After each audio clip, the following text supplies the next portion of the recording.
Hello everyone, कैसे हो? और पढ़ाई वढ़ाई बढ़िया चल रही है सभी की, पता है मुझे। लेकिन स्टिल चलो, आज हम पढ़ने वाले हैं हमारा कंप्यूटर में नेक्स्ट पॉइंट जो है हमारा ईमेल से संबंधित, और काफ़ी अच्छे क्वेश्चंस आते हैं इसके एग्ज़ाम में। हालांकि बेसिक ही पूछता है, लेकिन हमें डिटेल में पढ़ना है ना, ताकि एक भी क्वेश्चन छूटे नहीं, क्योंकि अब काफ़ी टाइम बाद हमारा है ना एग्ज़ाम आने वाला है, तो थोड़ा सा अपन लेवल लेकर चलेंगे। अगर कम पूछता है तो कोई बात नहीं, ठीक है। तो चलो स्टार्ट करते हैं ईमेल। और सबसे पहले देखेंगे इसमें परिचय, कि इंटरनेट के माध्यम से पत्र भेजना। ठीक है, परिचय क्या है? इंटरनेट के माध्यम से पत्र भेजना, इसका मतलब होता है क्या? ईमेल। आविष्कार किसने किया था? रे टॉम लिसन ने। टॉम लिसन ने 1972 में। ठीक है, रे टॉमलिसन, इन्होंने 1972 में किया था। इन्होंने एट द रेट का प्रयोग किया। इन्होंने क्या किया था? एट द रेट का प्रयोग किया था। तो आविष्कार कैसे पूछो, सोच सकते हो, थोड़ा सा देख लो इसमें, कि लिसन, बेचारे की कोई बात लिसन नहीं करता था, सुनता नहीं था, तो उसने क्या करा? फिर इंटरनेट के माध्यम से पत्र भेजा। ठीक है, ऐसे याद कर लेना। टॉम लिसन, उसकी कोई सुनता ही नहीं था, लिसन ही नहीं करता था उसकी बात, तो उसने फिर क्या करा? इंटरनेट के माध्यम से पत्र लिखना स्टार्ट किया, कि पत्र से तो देखोगे सुनोगे, है ना। इसके बाद 30 अगस्त 1982 को अमेरिकी सरकार ने अमेरिकी शिवा अय्यदी को आधिकारिक रूप से ईमेल की खोज करने वाले के रूप में मान्यता दी। ठीक है, आविष्कार इन्होंने किया था, लेकिन क्या हुआ? 30 अगस्त 1982 को अमेरिकी सरकार ने भारतीय अमेरिकी शिवा अय्युदय को आधिकारिक रूप से ईमेल की खोज करने के लिए क्या दिया? मान्यता दी थी। और शब्द देख लेते हैं इसमें। शब्द क्या है? टू। जो मुख्य रिसीवर है उसका ईमेल एड्रेस लिखा जाता है टू के आगे। मतलब जैसे आप शब्द लिखोगे ना, टू लिखते हैं ना, टू पूरा, फिर उसका एड्रेस लिखा जाता है। तो रिसीवर जो भी है उसका क्या लिखा जाता है? ईमेल एड्रेस लिखा जाता है। अपन सेंड करते हैं ना टू किसको। ठीक है, अब देखते हैं जैसे अजय। अच्छा, इन्होंने अजय सर ने अपना ही नाम लिख दिया, है ना। Ajay sir at the rate, ये आपका देखो, अजय सर कौन हो जाएंगे? यूजर और नेम, है ना। एट द रेट क्या हो जाएगा? Eight symbol. और जीमेल क्या है आपका? डोमेन नेम है। और डॉट कॉम क्या है? Domain extension. ठीक है, ये अपन ने देख ही लिए थे सारी। अब आगे देखते हैं सी क्या होता है। सी क्या हो जाता है? अपन कहते हैं ना, जैसे टू पे किसी का एड्रेस लिखा अपन ने, फिर नीचे सी का ऑप्शन आता है, तो सी का मतलब क्या हो जाएगा? यहाँ पे आ जाएगा आपका कार्बन कॉपी। यदि हम मुख्य रिसीवर के साथ एक कार्बन कॉपी अन्य को भेजना चाहते हैं, तथा मुख्य रिसीवर को भी यह पता रहे कि ईमेल किसको भेजा गया है, तब सीसी में एड्रेस लिखा जाता है, भेज देते हैं ना। जैसे हमने किसी को ऑफिशियली मेल करा, तो मुख्य व्यक्ति जिसको भेज रहे हैं उसको तो करेंगे, साथ ही साथ अन्य जो उसके साथ वाले हैं, है ना। जैसे मैनेजर को भेज रहे हो तो आप उसको और भी भेज देते हो, वहाँ पे जो भी एम्प्लॉयज हैं उनको भी भेज देते हो, कि चलो भाई ये ना देखे तो ये तो देख ही लेंगे, काम हो जाएगा अपना, है ना। तो इस तरीके से हम सीसी में भेज देते हैं। इसके बाद आता है एक बीसीसी। क्या होता है? तो बीसीसी का फुल फॉर्म है ब्लाइंड कार्बन कॉपी। मुख्य रिसीवर को बीसीसी में लिखे गए एड्रेस के बारे में नहीं पता होता कि किसको मेल भेजा गया है। ठीक है, सीसी खुलेआम लिखा जाता है, मतलब डंके की चोट पे कि हम इसको भेज रहे हैं, है ना। और जो आपका बीसीसी होता है वो क्या होता है? ब्लैंक होता है, ब्लाइंड होता है, सॉरी ब्लाइंड, है ना। मतलब जो मुख्य रिसीवर है उसे नहीं पता कि मेरे साथ साथ किसको भेजा गया है।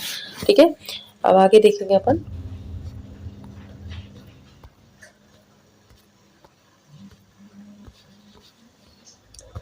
देखो नेक्स्ट क्या है आपके घटक इसके। ठीक है, घटक देखेंगे क्या क्या है इसमें, कॉन्स्टिट्यूंट में देखेंगे। ओके, देखो इसमें आ जाएगा सबसे पहले कंपोज। कंपोज में क्या आ जाएगा? इसका मुख्य कार्य, देखो इसका मुख्य कार्य किसी नई ईमेल आईडी को लिखने के लिए होता है। It is use to write a new email ID. Compose, अपन कहते हैं ना न्यू फाइल कंपोज करो, है ना, कंपोज करने को। तो क्या होगा? किसी नई फाइल को लिखने के लिए प्रयोग होता है ना। फिर इसके बाद आता है आपका इनबॉक्स। इसमें जो ईमेल सफलतापूर्वक प्राप्त हो चुकी है वह मेल इनबॉक्स में दिखाई देती है ना। जैसे आपने मुझे भेजी मेल और मुझे वो रिसीव हो गई, तो फिर वो आपके पास कहाँ पे दिखाई देगी? इनबॉक्स में दिखाई देगी, ठीक है। इसके बाद आता है नेक्स्ट आपका ड्राफ्ट, कि जब किसी ईमेल को लिख लिया जाता है, मान लो आपने कोई ईमेल लिखा लेकिन उसे भेजा नहीं गया, आपका मन नहीं है कि हम इसे फ्यूचर में भेजेंगे, अभी नहीं भेजना इसको, ठीक है। अब आपने लिख के रख लिया, लेकिन वो गलती से क्या होता है, मेल बंद हो जाती है, ठीक है। आपने कोई और टैब ओपन किया तो क्या होगा कि मेल बंद हो गई, तो वह खराब ना हो जाए इसके लिए क्या करता है, वो ड्राफ्ट की तरह उसको सेव करके रख लिया जाता है ना। कंप्यूटर क्या करता है, आपकी उस मेल को सेव करके रख लेता है कि आपकी फ्यूचर में जब आपको भेजना हो तो आप इसे उठाओ ड्राफ्ट में से और एज इट इज भेज दो, ठीक है। तो ये आपका ड्राफ्ट हो जाता है। अगला है फिर आपका आउटबॉक्स, कि यदि कोई ईमेल भेज दिया गया लेकिन एरर की वजह से या किसी भी कारणवश, मान लो अपना नेट ऑन नहीं रखा है ना, तो आपका जो सेंड हो नहीं पाया, गया नहीं सामने वाले के पास, तो क्या होगा कि वो आउटबॉक्स में सेव हो जाता है, ठीक है। आउटबॉक्स में वो क्या होगा, रखा रहेगा, वहाँ पे सुरक्षित रहेगा। तो ये आपका आउटबॉक्स हो गया। अब सेंड क्या है, वह ईमेल जो सफलतापूर्वक भेज दी गई है और सेंड मेल में जाकर स्टोर हो जाती है, तो ये क्या होगा, सेंड हो जाएगा आपका, ठीक है।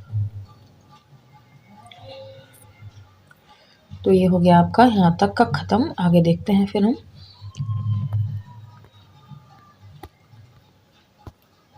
नेक्स्ट है स्पैम। क्या होता है, वह ईमेल जो बेकार अर्थात किसी काम का नहीं है, ठीक है। जो मेल किसी काम का नहीं है और अपने आप ही इनबॉक्स में ना जाकर सीधे स्पैम में चला जाता है, ठीक है।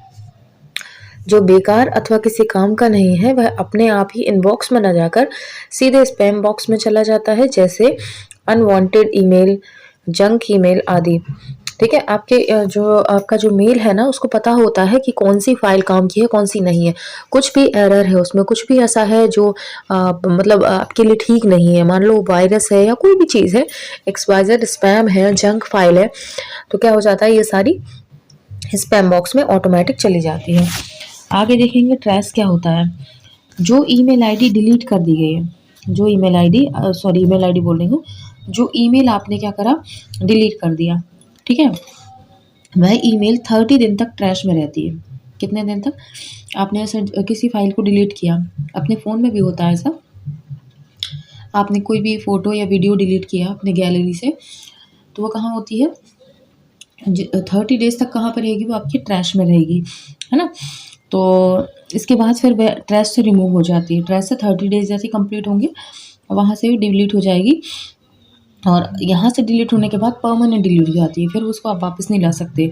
लेकिन 30 डे के अंदर अगर आप चाहो तो उसको रिकवर कर सकते हो, है ना। ऐसे इसमें होता है कि 30 डेज तक ट्रैश में रहती है, फिर उसके बाद अपने आप ट्रैश से रिमूव हो जाती है।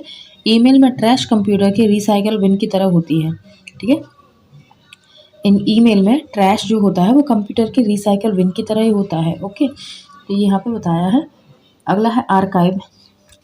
जब भी ईमेल को चयनित करके आर्काइव किया जाता है, कोई ईमेल है उसको आपने चयनित किया, सिलेक्ट किया और आर्काइव किया जा सकता है, जिसके कारण वह इनबॉक्स से हाइड तथा उसे दोबारा इनबॉक्स में रिकवर किया जा सकता है, ठीक है।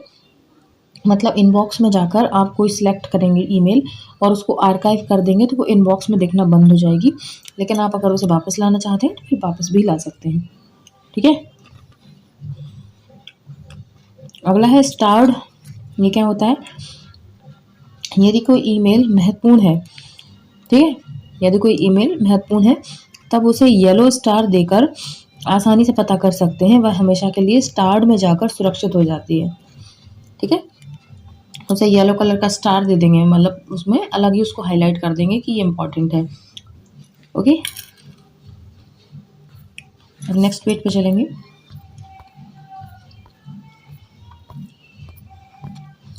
अब इसके नियम कुछ देख लेते हैं। एक ईमेल आईडी में सबसे पहले यूज़र नेम तथा उसके बाद चिन्ह @ तथा फिर डोमेन नेम देना होता है, ठीक है। अब एक ईमेल आईडी में यूज़र नेम फॉर 64 कैरेक्टर, ये क्वेश्चन आ सकता है कि ईमेल आईडी में यूज़र नेम मैक्सिमम कितने आप अक्षर का लिख सकते हैं, कैरेक्टर का लिख सकते हैं, तो 64 कैरेक्टर, एवं डोमेन नेम 254 कैरेक्टर से ज़्यादा नहीं होना चाहिए। ठीक है, अगला है एक से अधिक डॉट नहीं होना चाहिए। ओके, ईमेल एड्रेस में कोई भी स्पेस नहीं होना चाहिए, है ना। जैसे कोई भी आपका नेम है, आपका नेम और सरनेम के बीच में आप स्पेस नहीं दे सकते, डायरेक्ट आपको लिखना होगा। अब ईमेल प्रोटोकॉल क्या है? ईमेल प्रोटोकॉल है SMTP, इसको कल भी अपन ने पढ़ा था कि सिंपल मेल ट्रांसफ़र प्रोटोकॉल। इस प्रोटोकॉल का प्रयोग ईमेल भेजने के लिए किया जाता है। और इसके बाद POP3 और IMAP, इन दोनों प्रोटोकॉल का प्रयोग ईमेल प्राप्त करने के लिए किया जाता है। ठीक है, भेजने के लिए SMTP और प्राप्त करने के लिए POP3/I और ये क्या है IMAP। अगला है POP3, इसका फुल फॉर्म क्या है? Post office protocol 3। POP का फुल फॉर्म क्या है? Post office protocol 3। और IMAP का क्या है? Internet message access protocol, internet message access protocol. अब इसमें कुछ नोट है वो देख लो। ईमेल में अटैचमेंट के रूप में टेक्स्ट, इमेज, स्प्रेडशीट, प्रोजेक्शन आदि फाइलें भेजी जा सकती हैं, लेकिन एग्जीक्यूटेबल फाइल, EXE फाइल तथा बैच फाइल को भेजा जा सकता है। ठीक है, इसके बाद ईमेल में अटैचमेंट के साथ 25 MB से ज़्यादा की फाइल को नहीं भेजा जा सकता। अटैचमेंट के साथ 25 MB से ज़्यादा, ये ऐसे क्वेश्चन आते हैं, पता है, भ्रमित करने वाले। आपसे पूछ सकता है कितने MB से ज़्यादा की फाइल को आप नहीं भेज सकते हो अटैचमेंट में, ईमेल अटैचमेंट में, तो 25 MB से ज़्यादा। इससे अधिक की फाइल को भेजने के लिए ड्राइव को चयनित करना होता है, ड्राइव को आपको सिलेक्ट करना होता है। ठीक है, नेक्स्ट देखेंगे।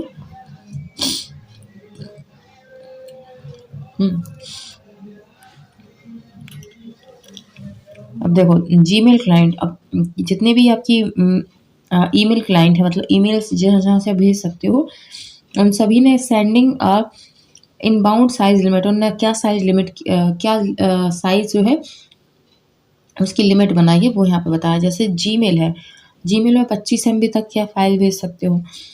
AOL में 25 MB, आउटलुक में 20 MB, याहू में 25 MB, और जोहो मेल में 25 MB, और GMX में भी 50 MB तक की। ठीक है, इसका स्क्रीनशॉट ले लेना एक बार। और देखो यहाँ पे अपन ने पढ़ा था, कल ही पढ़ा था, ये तो सारे अपन ने, फिर भी देख लो कि हॉटमेल 1996, सबीर भाटिया इसे 1997 में माइक्रोसॉफ्ट में खरीद कर आउटलुक में परिवर्तित कर दिया था। ठीक है, हॉटमेल को कब खरीदा गया था? 1997 में। ठीक है, माइक्रोसॉफ्ट ने खरीद कर आउटलुक में परिवर्तित कर दिया था उसको। और याहू कब लिया गया था? आया था 1997, जीमेल 2004 में, रेडिफ 2009 और सिफी 1999।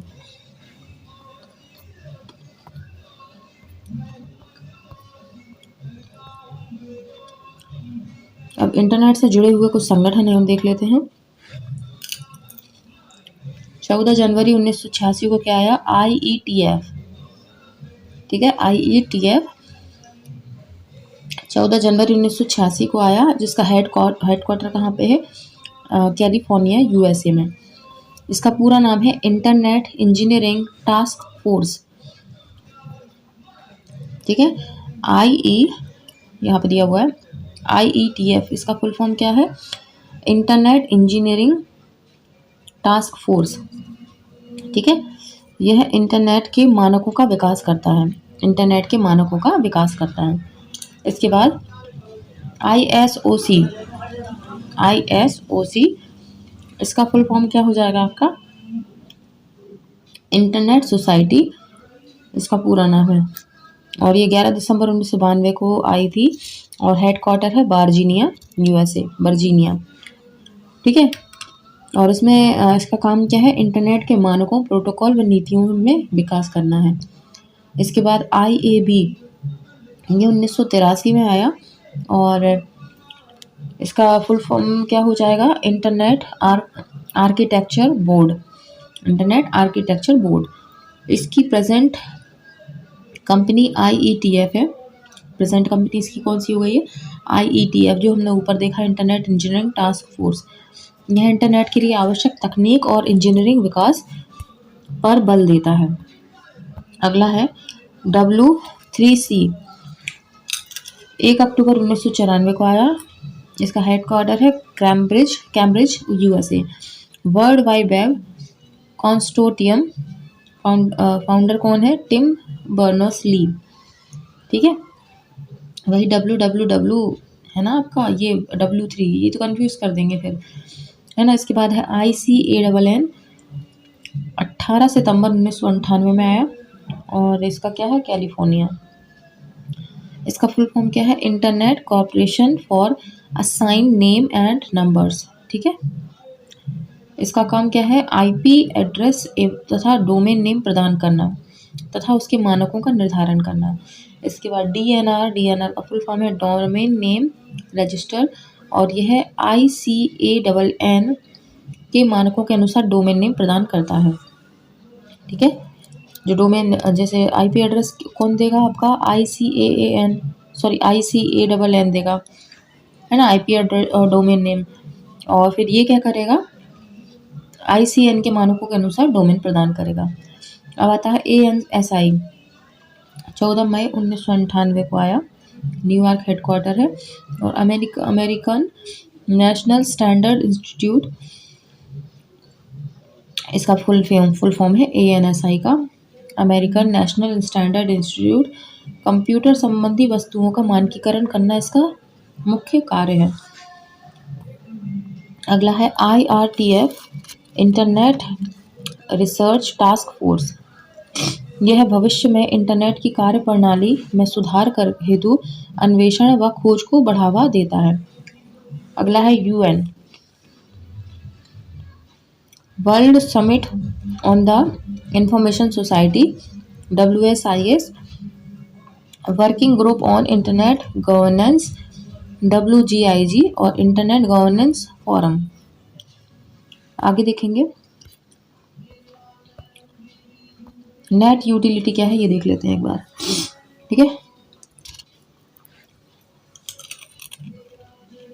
नेट यूटिलिटी का सिद्धांत मानता है कि इंटरनेट सेवा प्रदाता ISPs को सभी इंटरनेट गतिविधियों के साथ एक समान रूप से व्यवहार करना चाहिए और उपयोगकर्ता सामग्री, वेबसाइट, प्लेटफॉर्म, एप्लीकेशन, स्रोत, गंतव्य तथा संचार विधि आदि के आधार पर किसी के साथ भी भेदभाव नहीं करना चाहिए। ठीक है, वर्ष 2019 में इंटरनेट की आवश्यकता को ध्यान में रखते हुए केरल उच्च न्यायालय ने फाहिमा शिरीन बनाम केरल राज्य के मामले में संविधान के अनुच्छेद 21 के तहत आने वाले निजता के अधिकार और शिक्षा के अधिकार का एक हिस्सा बनाते हुए इंटरनेट तक पहुंच के अधिकार को मौलिक अधिकार घोषित कर दिया था। ओके, भारतीय दूरसंचार नियामक प्राधिकरण, ठीक है, GRI फरवरी 2016 में उठाया गया और यह तय कर दिया गया कि कोई भी इंटरनेट प्रदाता अथवा सामग्री प्रदाता इंटरनेट पर उपलब्ध सामग्री के आधार पर डेटा सेवाओं के लिए भेदभावपूर्ण शुल्क की नीति नहीं अपनाएंगे। ठीक है, ठीक है, अब हम थोड़ा सा ट्राई के बारे में समझ लेते हैं। यहाँ पे दिया हुआ है ट्राई। तो ये ट्राई का काम क्या होता है? पहली चीज़ तो कुछ भी डिसीजन, जैसे टेलीकम्युनिकेशन के बारे में, टेलीफोन कह लीजिए या ब्रॉडबैंड कनेक्शन कह लीजिए, जो भी आपके हैं, इसका मतलब कोई भी रूल चेंज करना है, जैसे सपोज प्राइस बढ़ रहे हैं या प्राइस घट रहे हैं, ये सब क्या होता है? ट्राई के नियम के अकॉर्डिंग होता है। ट्राई अगर डिसाइड कर लेगा कि प्राइस बढ़ना है आपके इंटरनेट सेवाओं के या फ़ोन सेवाओं के, तो प्राइस बढ़ेंगे, अदरवाइज नॉर्मल रहेंगे या कम हो जाएंगे। ठीक है, तो इसका जो फाउंडर है, मतलब ये कब खोजा गया था? तो 20 फरवरी 1997 में खोजा गया था ट्राई। और इसका सेक्टर क्या है? टेलीकम्युनिकेशन। ठीक है, टेलीकम्युनिकेशन का इसका सेक्टर है। और ज्यूरिस्डिक्शन का कहाँ का है ये? इंडिया। हेडक्वार्टर कहाँ है? New Delhi. Agency executive Ram सेवक शर्मा है। ठीक है, एजेंसी एग्जीक्यूटिव कौन है आपके? राम सेवक शर्मा। चेयरपर्सन है सुनील के गुप्ता जो सेक्रेटरी है। और की डॉक्यूमेंट्स क्या है इसके? टेलीकॉम रेगुलेटरी और अथॉरिटी ऑफ इंडिया एक्ट 1997 के तहत। ठीक है, तो ये आ गया आपका। अब देखेंगे नेट स्पेस क्या होता है। अभी हमने नेट न्यूट्रलिटी देखी थी, हम नेट स्पेस देख लेते हैं कि अंतरिक्ष प्रौद्योगिकी के क्षेत्र की प्रमुख निजी कंपनी स्पेस एक्स ने स्पेस इंटरनेट की सुविधा मुहैया कराई। ठीक है, कहाँ की? अंतरिक्ष प्रौद्योगिकी प्रमुख निजी कंपनी ने स्पेस एक्स ने स्पेस इंटरनेट की सुविधा मुहैया कराई थी। ठीक है, मतलब स्पेस में इंटरनेट यूज करने के लिए। नेक्स्ट है कराने के लिए 60 सैटेलाइटों के एक समूह को निम्न भूकक्षा लो अर्थ ऑर्बिट LEO में स्थापित किया था। ठीक है, इंटरनेट चलाने के लिए आपके स्पेस में इंटरनेट के लिए क्या करा कि 60 सैटेलाइटों के एक समूह को 60 सैटेलाइट के एक समूह को निम्न भूकक्षा लो अर्थ ऑर्बिट में स्थापित किया। स्पेस एक्स की इस महत्वाकांक्षी परियोजना का नाम स्टारलिंक नेटवर्क है। क्या है? स्टारलिंक नेटवर्क है इसका नाम। इसके माध्यम से यह कंपनी वर्ष 2020 में संयुक्त राज्य अमेरिका तथा कनाडा में स्पेस इंटरनेट सुविधा देना प्रारंभ कर चुकी है। ठीक है, वर्ष 2021 तक इसका लक्ष्य पूरी पृथ्वी पर कम कीमत में नॉन स्टॉप स्पेस इंटरनेट की सुविधा प्रदान करना है। ठीक है, 2021 तक इसका लक्ष्य क्या है? पूरी पृथ्वी पर कम कीमत में नॉन स्टॉप स्पेस इंटरनेट की सुविधा उपलब्ध प्राप्त करना है। इस परियोजना के पहले चरण में 12,000 सैटेलाइटों को निम्न भू कक्षा में स्थापित किया जाएगा। ठीक है, इस परियोजना के पहले चरण में क्या करा जाएगा? 12,000 सैटेलाइटों को निम्न भू कक्षा लो अर्थ ऑर्बिट में स्थापित किया जाएगा। इसके बाद दूसरे चरण में 30,000 सैटेलाइटें भी इसी कक्षा में स्थापित की जाएंगी। दूर दराज के वे इलाके जहां भूमि उबड़ खाबड़ हो या टावर तथा केबल लगाना संभव ना हो, वहां इंटरनेट प्रदान करने के ये माध्यम सफल नहीं है। स्पेस इंटरनेट इन कमियों को दूर कर सकता है। ठीक है, मतलब क्या है? जैसे कई जगह होती है जहाँ पर इंटरनेट सेवाएं नहीं हम प्रदान कर पाते हैं, है ना, हो जाता है। कई पहाड़ी क्षेत्र है या उबड़ खाबड़ जगह होने के कारण वहाँ पर टावर्स नहीं लगाए जा सक रहे हैं या कोई भी अन्य प्रॉब्लम है जिसकी वजह से इंटरनेट सेवा वहाँ नहीं पहुँच पा रही है, तो वहाँ पर क्या होगा? ये स्पेस इंटरनेट काम करेगा। इससे उनको इंटरनेट की सुविधा उपलब्ध कराई जा सकती है। ठीक है, अब देखेंगे प्रॉक्सी सर्वर क्या होता है। तो प्रॉक्सी सर्वर अपन समझ लेते हैं। देखो, प्रॉक्सी नाम का अर्थ है किसी और की ओर से कार्य करना। ठीक है, प्रॉक्सी का अर्थ क्या होता है? किसी और की तरफ से कार्य करना। और प्रॉक्सी सर्वर उपयोगकर्ता नाम की ओर से संचालित होना। प्रॉक्सी सर्वर एक कंप्यूटर सिस्टम या राउटर है। ठीक है, प्रॉक्सी सर्वर क्या है? एक कंप्यूटर सिस्टम या राउटर है जो क्लाइंट और सर्वर के बीच ट्रांसफर का काम करता है। यह हमलावर को किसी निजी नेटवर्क पर हमला करने से रोकने में मदद करता है और फायरवॉल बनाने के लिए उपयोग किए जाने वाले कुछ उपकरणों में से एक है। ठीक है, किसी और के माध्यम से कार्य करना है। और क्या बोलता है ये कि क्या करता है? उपयोगकर्ता प्रॉक्सी क्या करता है? सर्वर और एक कंप्यूटर सिस्टम या राउटर है जो क्लाइंट और सर्वर के बीच ट्रांसफर का काम करता है। ठीक है, प्रॉक्सी क्या करता है? सर्वर और क्लाइंट के बीच ट्रांसफर का काम करता है। यह हमलावरों को निजी नेटवर्क पर हमला करने से रोकने में मदद करता है और फायरवॉल बनाने के लिए उपयोग किए जाने वाले कुछ उपकरणों में से एक है। फायरवॉल के लिए मतलब वायरस से बचाने के लिए, एंटीवायरस के रूप में। ठीक है, इसका उपयोग होता है। अब यहाँ पे कुछ उपकरण दिए हुए हैं। देखो, आईपी एड्रेस को छुपाने के लिए, ठीक है, आईपी एड्रेस को क्या करने के लिए? छुपाने के लिए, इंटरनेट की स्पीड बढ़ाने के लिए, मॉनिटरिंग के लिए, ब्लॉक किए गए वेबसाइट को एक्सेस करने के लिए और सिस्टम की सुरक्षा बढ़ाने के लिए इनका क्या होता है? यूज होता है प्रॉक्सी सर्वर का।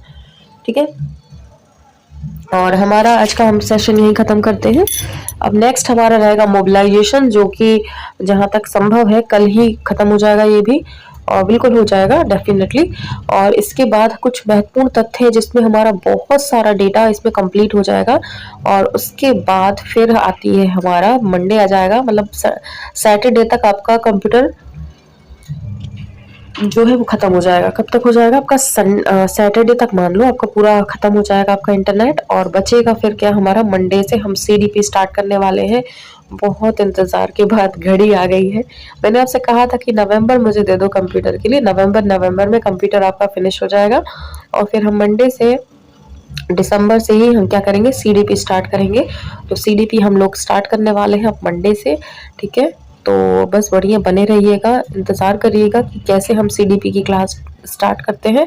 और जितने भी इस डरावने से जो सिद्धांत थे, है ना, जो कुछ भी था वो हम सब उन पे बिल्कुल उनके अरमानों पे पानी फेर देंगे, उनकी नहीं चलने देंगे। हम बिल्कुल याद करेंगे, है ना, आराम से। और फटाफट अपना जो सिलेबस है कंप्लीट करेंगे उसको भी। ओके, तो बस बने रहिएगा इसी तरह से, विश्वास बनाए रखो, अपना सिलेबस पूरा होगा, कंप्लीट हो जाएगा, ठीक है।